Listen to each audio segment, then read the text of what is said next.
Dashe investors, what's good with y'all boys? It's your favorite team Jordan, aka Vixen, back with yet another video, man. Today we're gonna be talking about Dashe. So Dashe has been on a very steep decline. At this point in the bot, most of the modules don't seem to be working. If you know anything about Dashe, most people were buying the bot specifically for Yeezy supply. For a few months, Dashe was the top Yeezy supply bot, which caused a lot of people to buy Dashe. During the most hyped time of Dashe, prices shot up to $1,000 just for a renewal copy. Compared to a lot of bots out there, that doesn't seem like a steep resale price, but for a bot that people only wanted it for one module, that still seems a little steep, but I understand where people were coming from. And like I said, people were buying for $1,000.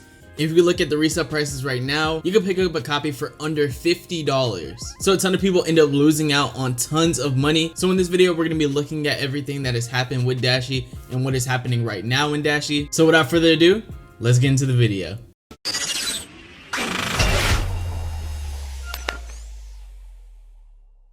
So Dashe is a sneaker bot that supports Shopify, Yeezy Supply, and Supreme. Out of all three of those modules, Yeezy Supply was by far the better one, and Supreme was second, but it still wasn't anywhere near a top tier Supreme bot. And like I always say on this channel, who cares about Supreme? And then the last and most underperformed module is Shopify. Now to be honest, I totally forgot that Dashe even supported Shopify. Pretty much no one runs this module because it's never updated. The last update that they had for Shopify was in April. Pretty much the main focus is completely on Yeezy supply. The retail price on Dashe is $200 and then $50 a month. $50 a month for any bot is definitely high, especially for Dashe since most people only want it for Yeezy supply. And I feel like this is where the main issue lies. So since Yeezy supply is their main module, when Yeezy supply starts to get slow throughout the month, or if Yeezy decides not to drop that month, you're basically paying $50 for no reason. And with the shoes Yeezy has been dropping, there's little to no room with profit, even after all your expenses such as your proxies, maybe you need a server and some Gmail accounts, and then on top of that you had to pay $50 for Dashe. And since the module's performance has been decreasing,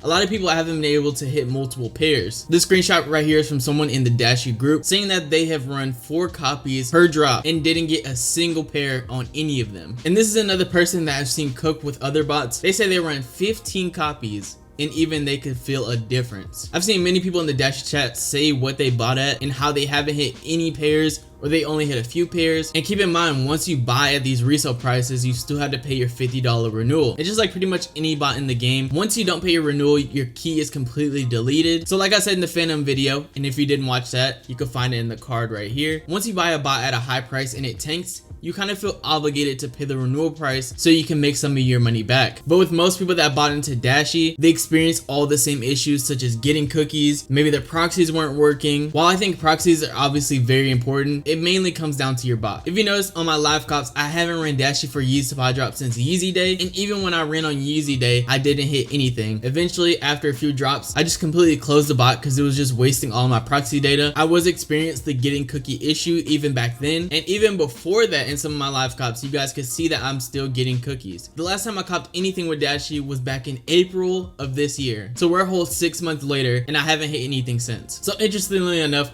while I was recording this video, this is actually my second take for this video, so please leave a like for that. But while I was recording this first take, Hunter, the dev of Dashe, he's been noticing people in the chat saying that they're gonna cancel their renewals and also how disappointed they were with the performance of Dashe lately. So in response to this, Hunter actually paused renewals completely. So if you have a renewal key, you can cancel your subscription and it won't be deleted. And even if it expired in the last 2 weeks, all of those keys have now been reinstated. I definitely applaud Hunter for this move. It's a great business move, especially to keep people feeling like you understand and care. But some of the other bots like Phantom, when I said this, the Phantom team does not care. The worst part about this is they're still making users pay their renewal prices. So while I think this is a good move on Hunter's part, I still don't think this excuses everything that's been going on in Dashe. And the only reason why I say that is because there's been a noticeable dip in performance, and I'm sure he has noticed it himself. People have already been complaining about it. A lot of people in the chat actually canceled their keys and then weren't paying the renewals anymore. And this move that he pulled was only in response to what people were saying in the chat. Also in that message, he mentions 4.0. He says right here, we're getting closer and closer to our next version of Dashe. We've made significant progress since our last roadmap update. I'm sure everybody loves hearing about the next version that's coming up for a bot, but these are just really vague announcements. It actually doesn't say anything about the progress of Dashe. It's similar to the Phantom situation that I was talking about, where they just post very vague updates just to string you along so you keep paying your renewal and sticking around. And the reason I say that is because there's a channel called Roadmap in the Dashe server. Sometime last year they had this idea because people were complaining about not knowing what was going on, so they had a list of things that were going to be added into Dashe 4.0. Unfortunately, this post has now been deleted from the roadmap, so I can't even show you guys what was expected from 4.0. Off the top of my head, all I can remember was Walmart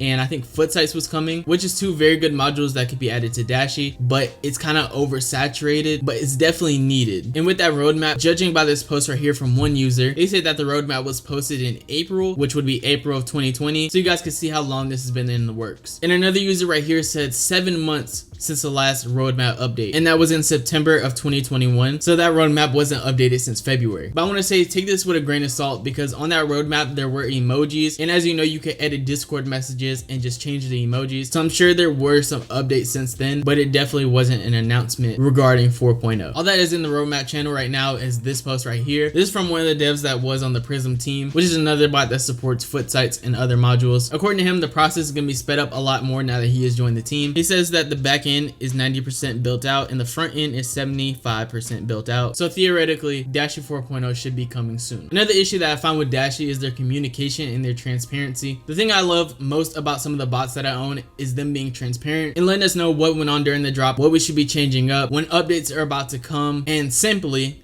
checkout logs. Yes, I said checkout log. Dashe's Discord doesn't have a checkout log at all. So during drops, one of the biggest issues that I see a lot is a lot of people can't tell when checkouts are coming and how many checkouts there were. Instead of users being able to see this, we kind of just have to rely on Hunter to give us accurate numbers. A lot of people don't believe Hunter's numbers, and that's why he doesn't want to add a checkout log. And while this is a little extreme, I do understand where he's coming from. One of the reasons why Dashe isn't adding a public checkout log is because that a lot of people use their bot for Shopify low-key cooks. Just thinking about it, their last update for Shopify was in April, and people are using their bot to buy Shopify items.